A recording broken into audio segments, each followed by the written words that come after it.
Nessa noite. Glórias, aleluia. O Senhor está nesse lugar.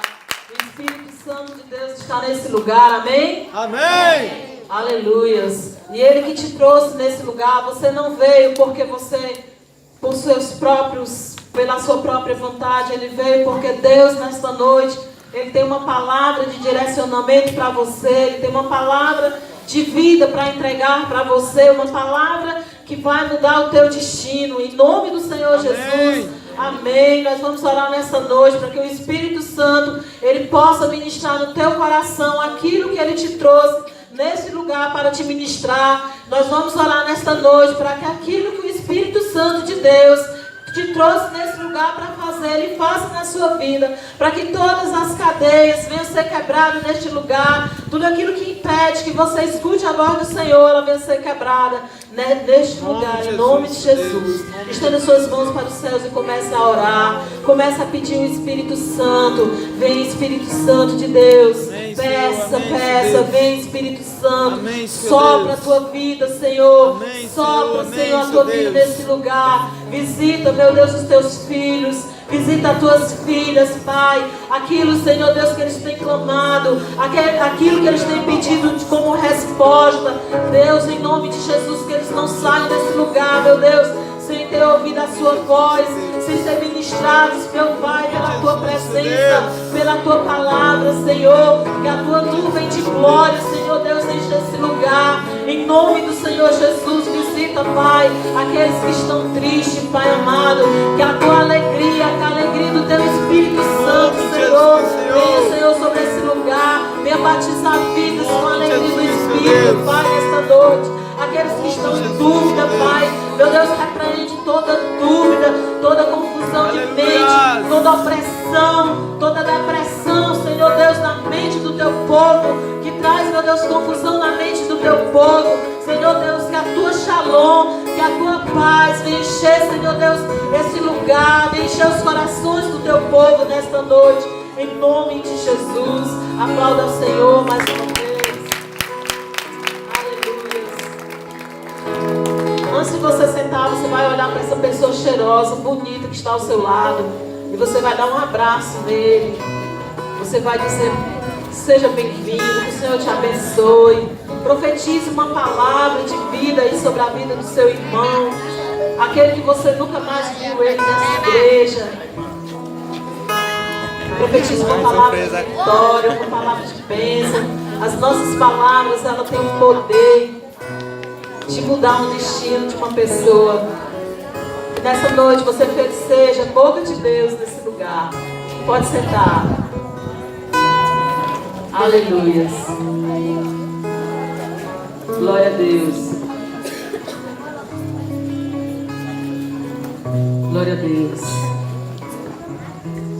Aleluia.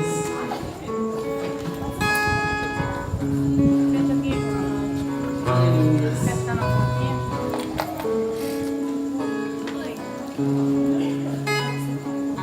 Aleluia. Aleluia. Eu gostaria de apresentar hoje quem está nos honrando com a sua presença. Estou vendo aqui um jovem, né? Qual é o nome dele? Qual é o seu nome? O Adriano. Pega, Adriano, você me disse, mas porque eu sou assim meio lenta mesmo. Eu fico de pé, Adriano, para a igreja me conhecer. Pega a igreja de Sal do Adriano nessa noite. Seja bem-vindo, Adriano. Deus te abençoe, em nome de Jesus. Essa salva de bem. Tem mais alguém nos visitando? Me ajude. Tem um amiguinho do Matheus. Um amiguinho do Matheus. Fique de pé. Apresenta o Matheus. O Alisson. Como é que é a igreja de Sal do Alisson?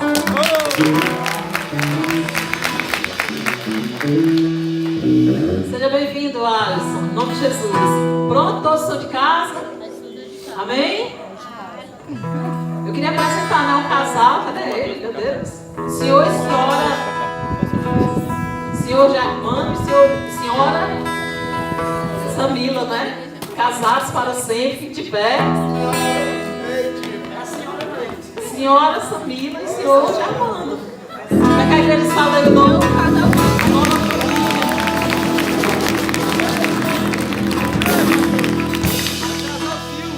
Senhor e Senhora Silva. Senhor e Senhora Silva, né? Amém. Casados para sempre, em nome de Jesus. Amém. Uma unção de multiplicação, de conquista, de prosperidade vem sobre essa nova família, em nome de Jesus. Amém. Amém. Deus abençoe. Gostaria que você prepararam aí os meninos, eu acho que os meninos hoje é tudo. Gostaria que você abrisse a sua Bíblia no livro de Provérbios 3, 9. Um texto bastante conhecido.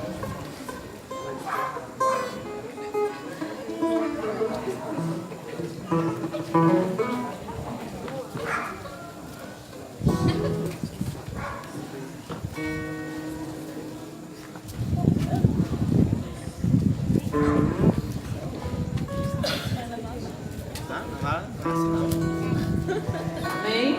A palavra do Senhor diz assim: honra ao Senhor com os teus bens e com a primeira parte de todos os teus ganhos, e se encherão os teus celeiros e transbordarão de vinhos os teus lagares. Esse versículo 10 é uma promessa que o Senhor tem para você.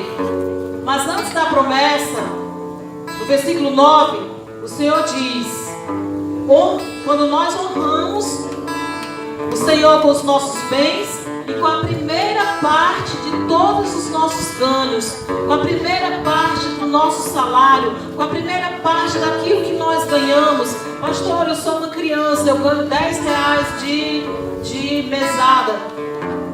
Se você honrar o Senhor, a promessa que está no versículo 10, ela também é para a sua vida. Se encherá os teus celeiros, transbordarão.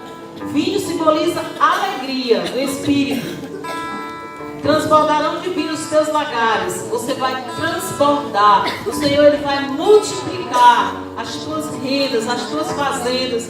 E você vai ver o agir de Deus. E todos se admirarão de quem você é. Poxa, como é que ele é tão próspero? Poxa, o que essa pessoa faz, meu Deus? Não entende que é porque você serve ao Senhor, que você honra ao Senhor com os teus bens, que você honra ao Senhor com a primeira parte de tudo aquilo que você ganha. Porque quando nós fazemos isso, no mundo espiritual é desatada uma bênção de prosperidade sobre as nossas vidas.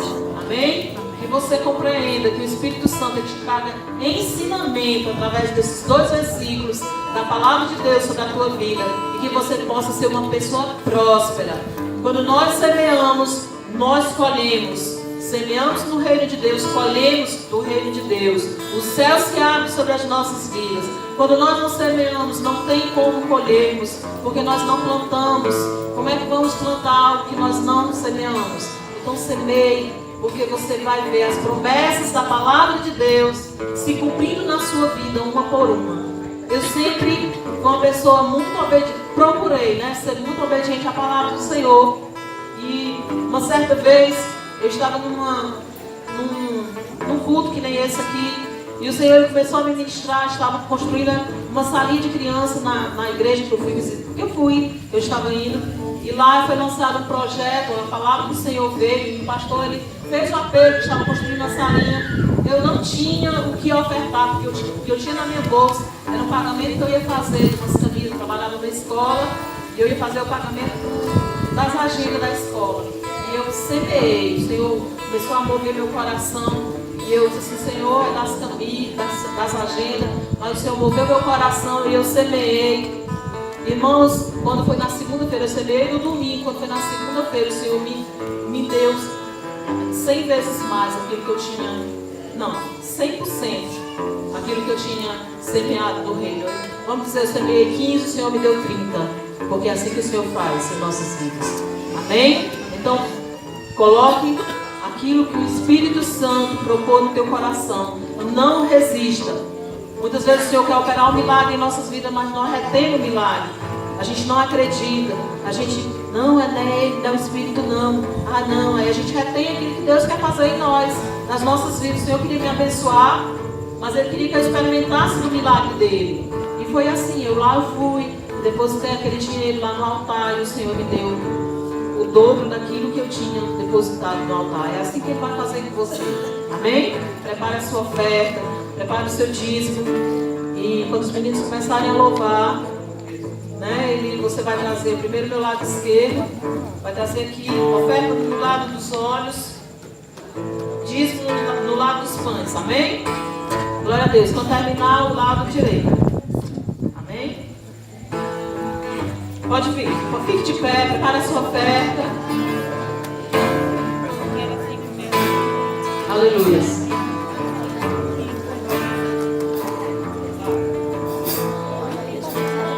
Amém? Pode vir, igreja.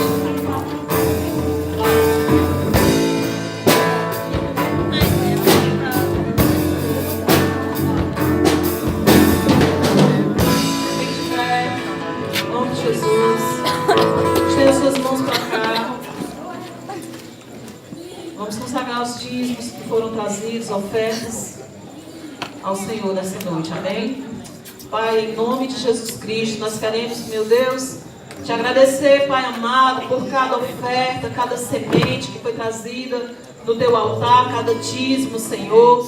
Meu Deus, eu te peço nesta noite, Pai amado, que esta promessa, Senhor, que está no livro de Provérbios 3:10, Pai, se cumpra na vida, Senhor Deus, da tua igreja nessa noite, Pai amado, em nome de Jesus. Meu Deus, repreende, Deus amado, todo espírito, Senhor, de miséria no meio do teu povo, Senhor Deus. Que o teu povo possa ser um povo próspero, Senhor. Que a tua palavra, Senhor, se cumpra, meu Deus, na vida de cada um que aqui está nesta noite. Que uma unção de prosperidade, Deus, venha sobre a vida do teu povo. Em nome do Senhor Jesus, que as janelas do céu se abram. Meu Deus, em nome de Jesus, eu te peço, abra portas, Senhor, de empregos, para aqueles que não estão empregados, meu Deus, para aqueles que não têm renda, que não têm como ofertar, que não têm como dizimar, meu Deus, em nome de Jesus, meu Deus, repreende, Deus, todo espírito, Senhor, de desemprego, toda crise no meio da tua igreja, em nome de Jesus, abençoa, Senhor Deus, o teu povo nesta noite, que esta igreja, ela seja uma igreja próspera, Pai, que todos possam ver a diferença, Senhor, na vida do teu povo, em nome do Senhor Jesus, ó Pai. Assim nós choramos, Pai amado, te agradecemos nesta noite, em nome de Jesus. Aqueles que recebem essa oração, dê o maior aplauso que você possa ao Senhor nesta noite e o maior grito de vitória. Amém. Glória a Deus. Graça e paz, igreja do Avivamento. Amém. Sem mais delongas, você que trouxe sua Bíblia, por favor, abra no livro de Mateus.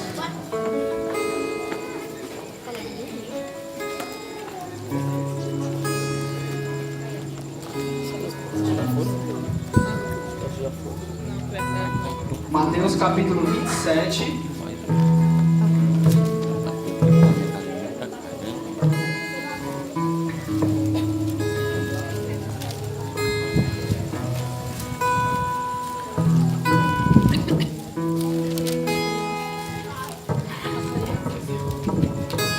Primeiro mesmo. O microfone tá bom aí de trás, tá pra ouvir? Amém? Nós vamos ler os primeiros versículos. A palavra de Deus diz assim. Alguém ainda não achou?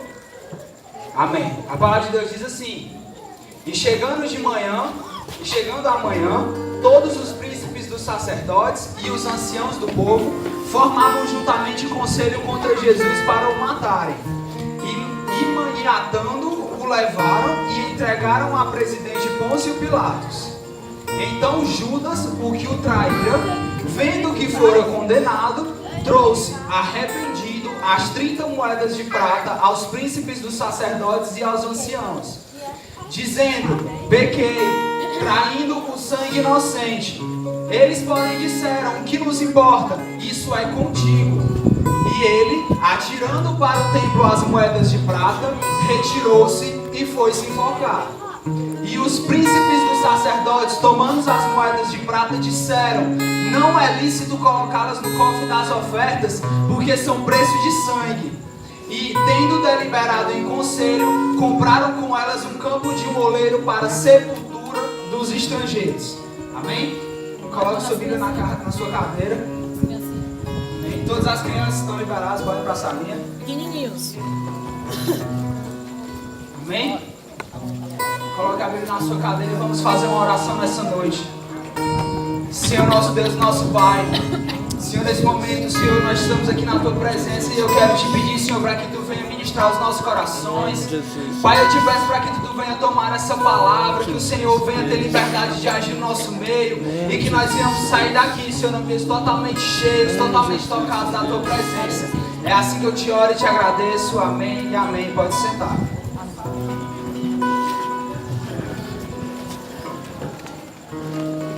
Amém? Esses versículos que nós lemos, ele conta a história, talvez o episódio final da vida de um dos discípulos de Jesus, Judas. E se eu fosse perguntar aqui para cada um de vocês qual é a primeira coisa que você pensa, que você vem na sua cabeça ao você falar sobre Judas, eu acho que a resposta ia ser, todo mundo ia ser a mesma, aquele que o traiu Jesus. Afinal, a Bíblia realmente não vai contar muita coisa sobre Jesus, a não ser o fato da traição. Se a gente for ler desde o início dos evangelhos, a gente vai ver acontecimentos que envolvem esse próprio Judas Iscariotes. E a Bíblia sempre remetia à pessoa que iria trair Jesus. Judas era aquele que viria a trair. Por exemplo, se a gente for ler no momento em que Jesus escolhe os 12 discípulos, você vai ver que o colocado em último local é Judas, ele é separado. E a Bíblia deixa bem claro, e Judas Iscariotes, aquele que haveria de traí-lo. Alguns outros acontecimentos que envolvem Jesus, no momento em que aquela mulher derrama um perfume sobre os pés de Jesus e começa a limpar com os seus cabelos, esse mesmo Judas que havia de trair Jesus, ele começa a questionar aquela mulher, o porquê que ela fez aquilo com aquele perfume que era tão caro. Ela poderia muito bem pegar aquele perfume, vender e com o dinheiro dar aos pobres. Ou seja, Judas ele foi uma pessoa que sempre teve coisas ao seu respeito que não eram muito boas. Se a gente for parar para ler, todas as vezes que a Bíblia for falar dele, a Bíblia vai usar a palavra traição. Então é por causa disso que nós acabamos hoje a remeter a traição a Judas. Mas nessa noite eu quero começar a trazer aqui algumas coisas que a gente aprende na história desse rapaz. Primeiramente, eu não quero isentar aqui Judas do pecado dele, longe disso. Afinal, ele traiu, isso foi um pecado contra o Senhor. Mas o primeiro questionamento que eu levanto ao falar desse homem é tentar entender o porquê que Judas fez isso. A gente pode tentar levantar desculpas, a gente pode tentar procurar palavras que venham descrever o porquê que ele fez aquilo. Mas se a gente parar para analisar, no final não tem nenhuma resposta concreta. Por exemplo, hoje em dia a gente ouve coisas, por exemplo, usando aqui um exemplo esdrúxulo, uma criança quando ela nasce batendo, ela cresce com vontade de bater, é porque quando ela nasceu, quando ela era pequena, aconteceu alguma coisa com ela. É isso que a psicologia diz. Ou seja, sempre vai ter algum motivo. Mas se a gente for parar para olhar quem era Judas, a gente vai encontrar que nele não havia motivo para ele ter traído Jesus. Primeira coisa, Judas tinha autoridade espiritual. Se você for abrir sua Bíblia lá no livro de Mateus 10, o versículo 1 e o versículo 2, ele vai falar sobre o momento em que Jesus dá autoridade aos discípulos. E a Bíblia é bem clara, Jesus não deu autoridade só para 11, não, ele deu também autoridade para Judas. Judas ele era um cara que se ele chegasse no endemoniado e ele botasse a mão para expulsar o demônio ia sair. Judas ele tinha a mesma autoridade que Pedro. Judas tinha a mesma autoridade que qualquer outro discípulo de Jesus. Ou seja, ele não era o cara que podia reclamar que Jesus fazia acepção deles, não. Porque Jesus havia dado o mesmo poder aos outros, ele deu a Judas. Outra coisa, Judas sempre acompanhou Jesus em todos os milagres dele. Se você parar para ver, a Bíblia vai falar que Jesus andava com os discípulos e Judas estava sempre lá. Judas ele compartilhou o momento em que houve a multiplicação dos pães. Judas estava no momento em que Jesus transformou a água em vinho e o casamento. Todos os milagres que a Bíblia for relatar, Judas estava no meio. Ou seja, por outro motivo, Judas não poderia virar para Jesus e dizer que ele era a ovelha negra da situação, não. Porque ele estava vendo os milagres de Jesus, Ele estava andando lado a lado do Senhor Jesus e ele via da mesma forma que os outros discípulos. E outra coisa, que talvez muita gente aqui não venha saber, Judas, ele era o cara que era responsável pelo dinheiro de Jesus. Se você tiver alguma dúvida, você pode abrir lá sua Bíblia no livro de João, capítulo 12, versículo 6. A Bíblia é bem clara, Judas era o tesoureiro de Jesus. Nesse versículo que eu separei, capítulo 12, versículo 6, é exatamente aquela história da mulher que derramou bálsamo nos pés de Jesus. Judas, ele queria que aquele perfume fosse vendido e o dinheiro fosse devolvido para a bolsa que ele carregava, exatamente porque ele roubava o dinheiro. Judas, ele era o cara que metia a mão no dinheiro de Jesus e tirava o dinheiro de lá. Ou seja, ele também não pode dizer que Jesus era um cara que não dava nenhuma função para ele, porque ele era o tesoureiro de Jesus. E aí uma coisa que eu aprendo para nós hoje é: por que nós temos conspirado contra o nosso Senhor?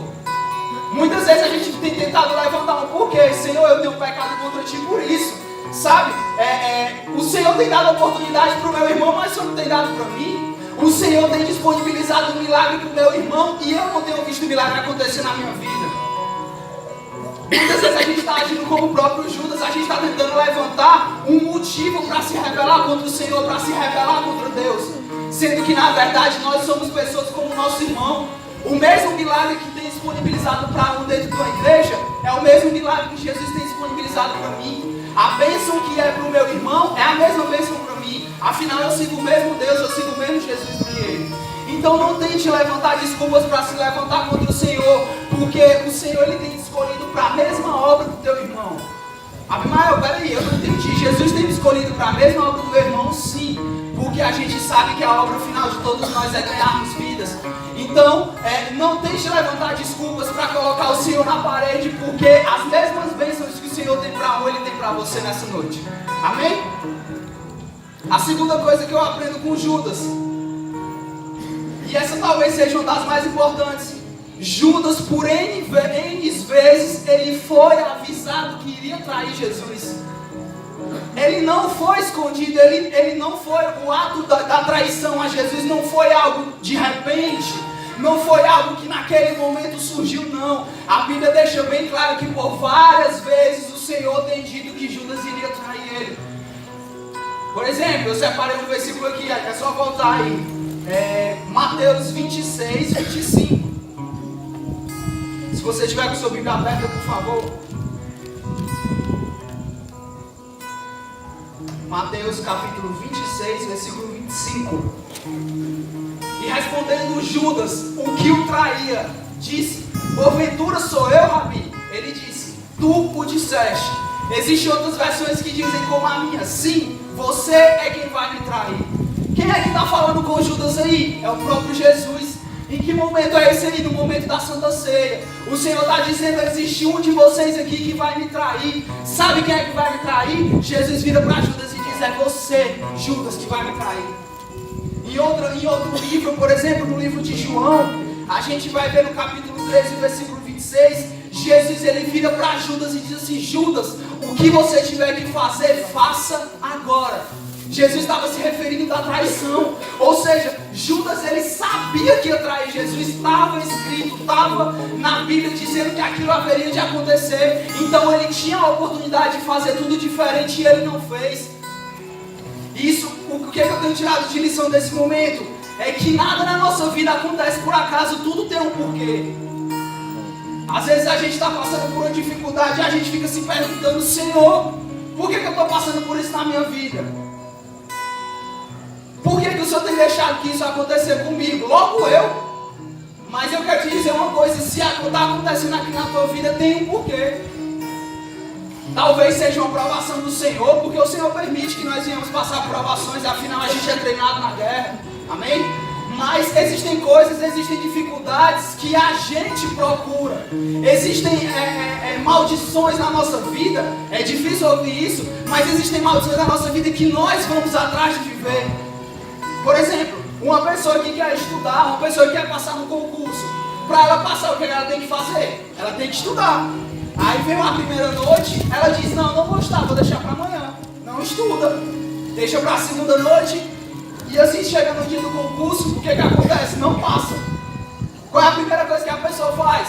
Ah, Senhor, logo eu que sou teu filho, por que o Senhor tem deixado que isso acontecesse comigo? Só que você não olhou para trás para ver que aquilo ali foi culpa sua.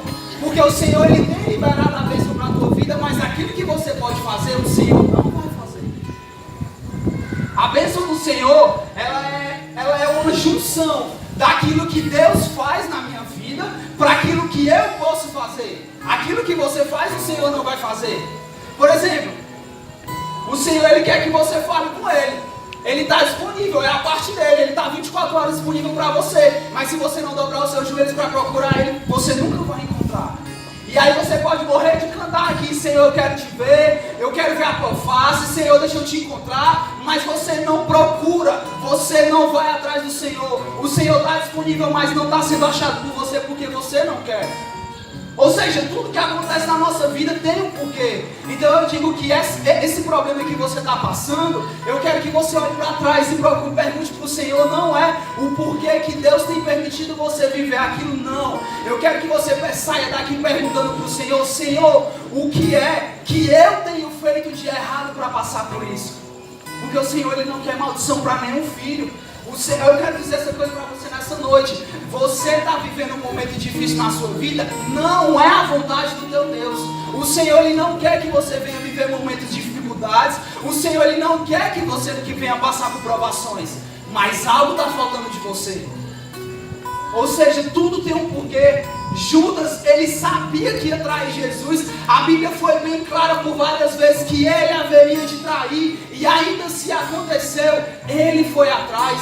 Ele quis, ele teve a oportunidade de fazer diferente e ele não fez. E o Senhor nessa noite, Ele está te dando a oportunidade de fazer diferente. Sabe, se existe alguma maldição escrita contra você, não é você ter que viver isso. Está escrito sobre a tua vida, a maldição foi lançada, mas você não vai viver essa maldição, porque a partir de hoje, você vai fazer tudo diferente. Amém? Ainda nesse ponto, existe outra coisa muito difícil que acontece, principalmente com Judas.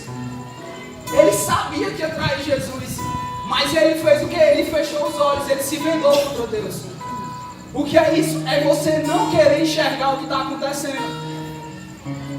O maior mal dessa geração, o maior mal que a gente tem vivido hoje, infelizmente, é o mal da omissão. Existe um aplicativo chamado WhatsApp, que infelizmente tem sido a principal arma de omissão de homens, de mulheres, da juventude, das crianças. E eu explico por quê. No dia do seu aniversário, quando não existia o WhatsApp, quantas pessoas iam na sua casa para te dar parabéns? Pensaram? Agora olha hoje, com o WhatsApp, quantas pessoas vão na sua casa para te dar parabéns? É muito menos. Eu aposto, é muito menos pessoas. Por quê? Porque se existe a facilidade do WhatsApp, eu posso mandar uma mensagem para a pessoa, eu vou e mando. E aí a gente ainda faz o que? Ainda tem a mãe de fazer o famoso textão, né? Porque se a gente for dar parabéns sem textão, não é parabéns. Tem que ser um textão com foto, que é para ser legal. Quer ver outra omissão? A gente tem o número do pastor, o número da pastora.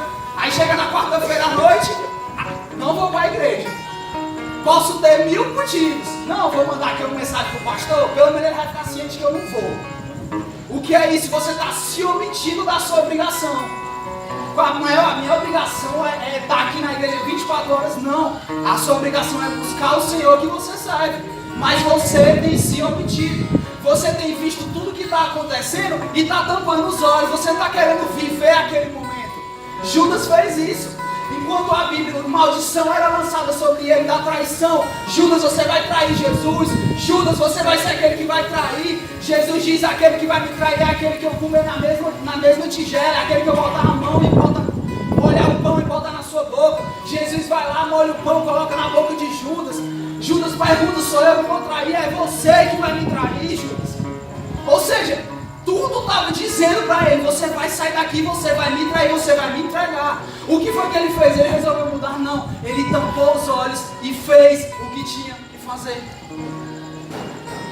Às vezes uma palavra de maldição, uma palavra de tristeza tem sido lançada na nossa vida.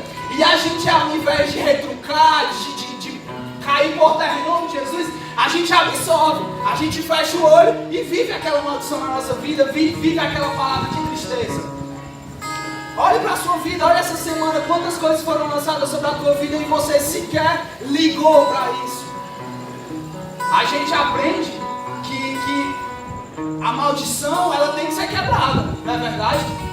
Mas peraí, por que uma maldição ela tem que ser quebrada se uma maldição não pega no Filho de Deus? Uma maldição ela não pega no Filho de Deus, não é verdade? Mas por que ela tem que ser quebrada? Porque apesar de ser uma maldição, é algo que mexe no reino espiritual. Então se mexe no reino espiritual, ele não pode existir na tua vida, ele não pode ser lançado contra você. Então quando alguém fala alguma coisa pra você, você tem que ter a obrigação de quebrar, de derrubar por terra em nome de Jesus e não fechar os olhos e viver aquilo que Judas viveu. A terceira coisa que eu aprendo com Judas. Judas, infelizmente, ele fez tudo isso. Mas ele reconheceu que tinha feito a coisa errada no momento errado. E aí eu vou querer ler esse versículo com vocês. Versículo 3, no capítulo 27. Vou repetir esse versículo. Capítulo 27, versículo 3.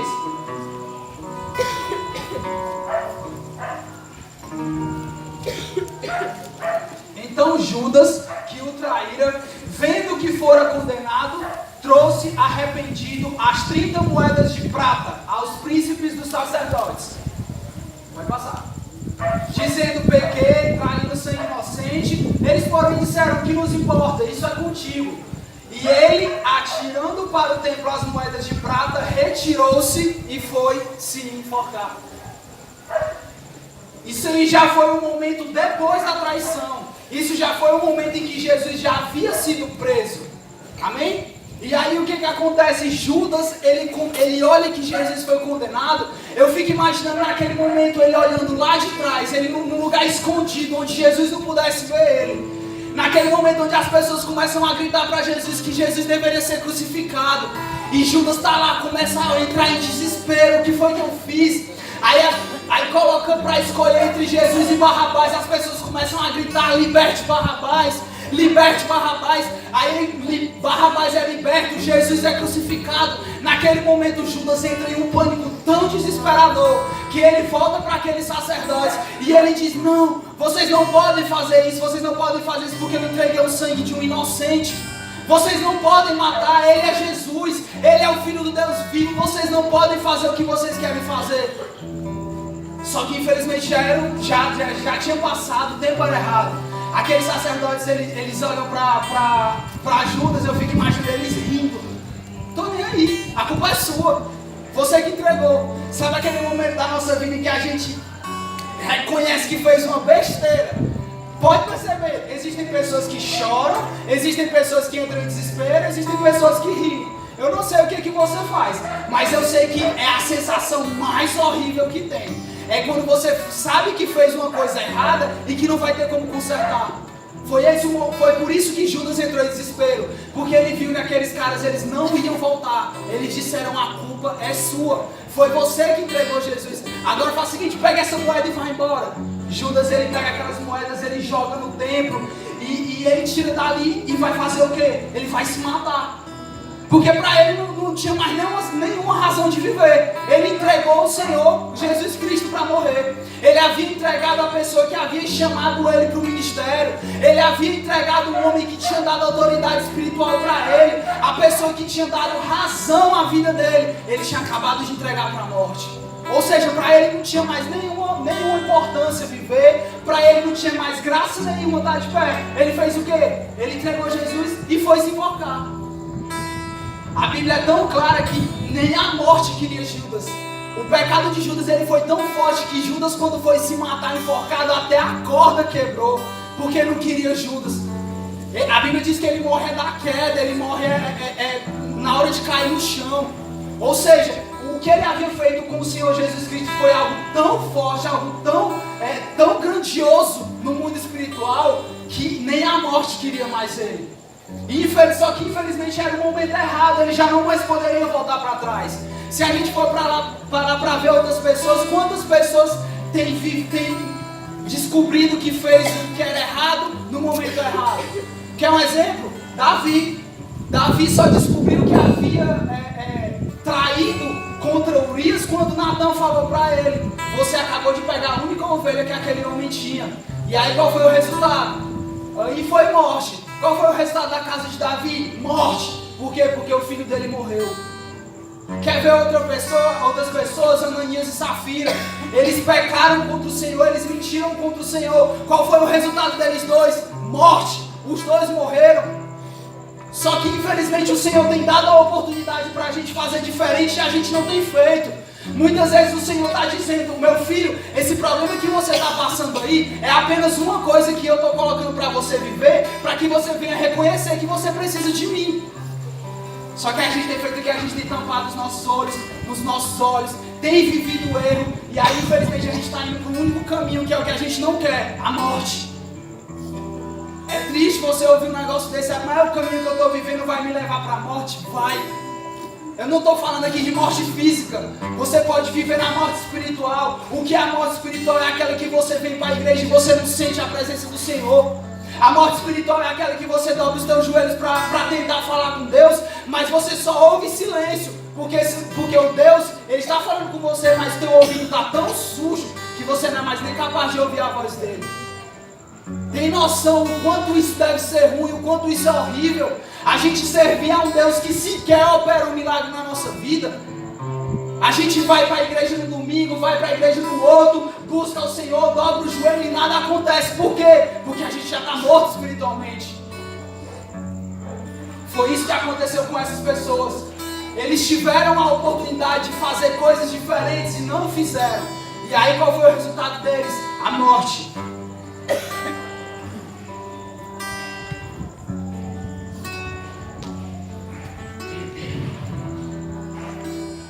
E aí eu quero chegar aqui no ponto principal da palavra nessa noite. Jesus, como eu já tinha dito, Ele sempre nos dá uma oportunidade de fazer tudo diferente. Amém? Você crê nisso? Amém? Eu disse que Jesus nessa noite Ele vai te dar uma oportunidade de fazer aquilo que é para você fazer diferente. Vamos pensar aqui, vamos voltar para Judas. Judas entregou Jesus para morrer na cruz do Calvário. E logo depois que a sentença de Jesus foi feita, o que foi que Judas fez? Se matou. Vamos pensar aqui em outro discípulo, Pedro. Pedro pecou contra Jesus também, não pecou? Pecou ou não pecou? Pecou. O que foi que Pedro fez? Negou. Negou Jesus 3 vezes. Jesus havia dito para Pedro que ele ia fazer isso, não havia? Pedro, você vai me negar 3 vezes. Não, Senhor. Pode acontecer o que for, eu morro por ti, eu estou sempre do teu lado. Pedro, antes que o galo cante, você vai me negar 3 vezes. E aí o que foi que aconteceu? Pedro negou Jesus 3 vezes. O galo cantou. Pedro reconheceu o pecado. Não foi o que ele fez? Pedro foi se matar? Não. Essa é a diferença. Ele não foi se matar. Quando Jesus ressuscitou 3 dias depois, Jesus disse para aquelas mulheres: eu quero que vocês se reúnam com os discípulos. E deixou uma pessoa bem clara: e a Pedro. Por que Jesus separou o nome de Pedro? Porque Jesus sabia que o pecado aconteceu na vida daquele homem e aquele homem precisava de restauração. Pedro precisava de alguma coisa que viesse mostrar para ele que Jesus estava dando uma oportunidade para ele nascer de novo. Então Jesus foi bem claro: reúnam-se com todos os discípulos e a Pedro, porque eu quero ver eles. O pecado de Pedro foi diferente do de Judas?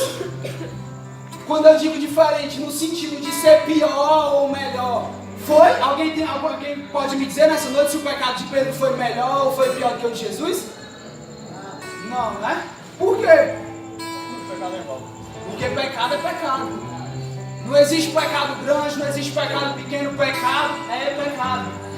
Ou seja, se pecado é pecado e Pedro, que pecou contra Jesus, teve uma oportunidade de nascer de novo, então deduzo eu que se Judas estivesse vivo, quem é que teria a oportunidade de fazer tudo de novo? Judas. Mas por que Judas não viveu o novo? Porque ele fez uma coisa que ele não deveria ter feito: ele se matou. Eu quero dizer para você nessa noite que, por mais que você esteja entrando num momento de morte, eu quero dizer para você que nessa noite o Senhor vai te dar a oportunidade de fazer tudo de novo.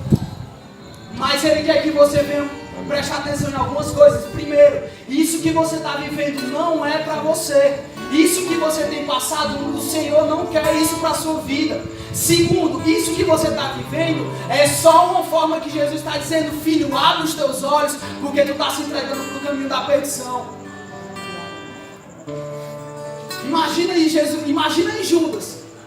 Se você tivesse a oportunidade de olhar para ele naquele momento em que ele está se entregando naquela corda para se matar, o que você iria dizer para ele se você soubesse que Jesus iria perdoar ele? Você iria gritar, eu particularmente ia dizer: Judas, não faz isso. Não se entrega para a morte. Sabe, porque até Pedro, que pecou contra Jesus, também vai receber. Sabe, espera só mais 3 dias, espera só até o momento em que Jesus vai ressuscitar. Porque quando ele se levantar, ele vai dizer: reúnam-se com todos os discípulos, a Pedro e a Judas, porque eu tenho uma nova vida para eles também. Só que infelizmente a gente não tá, o Senhor tem dito: ó meu filho, muda, faz isso que você tem que fazer diferente. Hoje eu estou te dando a oportunidade, e a gente não quer viver os planos do Senhor, porque a maldição foi escrita. A maldição está dizendo: o Abimael é para fazer isso, o Abimael não serve para aquilo. E ao invés de querer uma transformação, ao invés de querer mudar, eu estou vivendo aquilo que foi lançado sobre a minha vida. Judas viveu a maldição que foi lançada contra ele. Judas, ele viveu cada momento da vida dele com a oportunidade dia a dia de fazer diferente, e ele não fez. Nessa noite eu quero dizer para você exatamente isso. Eu quero que você saia nessa noite pensando nisso. O que é que você tem vivido de errado? O que é que você tem vivido de tão ruim na sua vida? Eu quero lhe dizer que isso é apenas uma forma que o Senhor tem usado para abrir os teus olhos. É apenas uma forma que o Senhor tem usado para dizer que Ele tem uma nova vida para a tua vida. Abimael, mas eu sou a pessoa mais pecadora que existe no mundo. Eu quero te dizer, isso não importa. Porque nessa noite o Senhor ele vai te dar uma nova oportunidade de escrever uma nova história. Você crê nisso? Amém. Amém? Você crê nisso? Amém. Então eu quero que você saia nessa noite exatamente pensando nisso. Judas, mesmo sendo o maior dos pecadores, ele poderia ter escrito uma nova história. Quantas pessoas na Bíblia escreveram uma nova história, pecaram, erraram, mas viveram os planos do Senhor? O próprio rei Davi, quantas coisas Davi fez de ruim? A gente sabe, apesar de ser um homem segundo o coração de Deus, a gente sabe. Davi foi um cara que lutou pelo Senhor dos Exércitos. Davi foi um cara que venceu em nome do Senhor. E ele viveu tudo que ele tinha que viver debaixo da mão do Senhor. Por quê? Porque ele viu que ele havia pecado. No momento que ele errou com Batseba, que o profeta Natan olhou para ele e disse que ele estava em pecado, o que foi que ele fez? Ele se ajoelhou, ele pediu perdão. Senhor, me perdoa. Senhor, eu estou indo para o caminho da maldição. Senhor, eu estou vivendo os planos do mal que ele tem separado para mim. Sabe, Senhor, quantas coisas têm sido lançadas para a minha vida, mas eu não quero viver a morte. Eu não quero chegar a morrer. Sabe, até o Vlad, uma semana dessa, ele pregou sobre esse versículo. Ele diz o seguinte: Senhor, me dá de volta a alegria da salvação.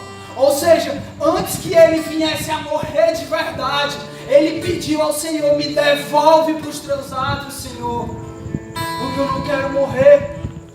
Resultado, Davi ainda hoje foi um dos maiores reis que teve na história, na terra. Talvez em sabedoria ele perdeu para o seu filho, mas não teve outra pessoa que fosse tão grandiosa como Davi no que se trata em vencer guerra. Ele foi um dos homens mais poderosos da terra. Mesmo tendo pecado, mesmo tendo errado contra o Senhor, mas ele reconheceu que ele precisava de algo novo. Ele reconheceu que ele precisava ser transformado. E eu quero que nessa noite você venha buscar dentro de você o que é que você está precisando transformar. O que é que você está precisando que o Senhor venha fazer de diferente em você. Hoje você talvez tá aqui como Pedro, que pecou contra o Senhor, mas o Senhor está te dando a oportunidade. Talvez você está igual Judas, sabe? Mas eu cheguei aqui morto, sabe? Eu não sinto mais alegria na presença do Senhor. Abimael, sabe? A igreja pode cantar quantos hinos for, eu posso ir para encontro com Deus, eu posso fazer o que for. Eu não tenho mais vontade de servir a esse Deus. Eu não tenho mais a mínima vontade de levantar a minha mão para adorar. Isso é a morte espiritual. Eu te digo nessa noite, o Senhor te dá uma nova oportunidade de você começar tudo de novo. mas é preciso que você venha querer, é preciso que você venha tirar a mão dos seus olhos e venha reconhecer, sabe? Não basta uma palavra dessa ser lançada e você entender que é para você e guardar, não. Você precisa declarar: Senhor, me perdoa. Senhor Jesus Cristo, me perdoa se eu tenho te trocado por 30 moedas de prata. Senhor, me perdoa se eu tenho te entregado para os meus inimigos, para o Senhor morrer. Reconheça nessa noite que você precisa de uma transformação. Reconheça nessa noite que o Senhor precisa fazer algo novo na sua vida. Amém? Fique de pé, por favor.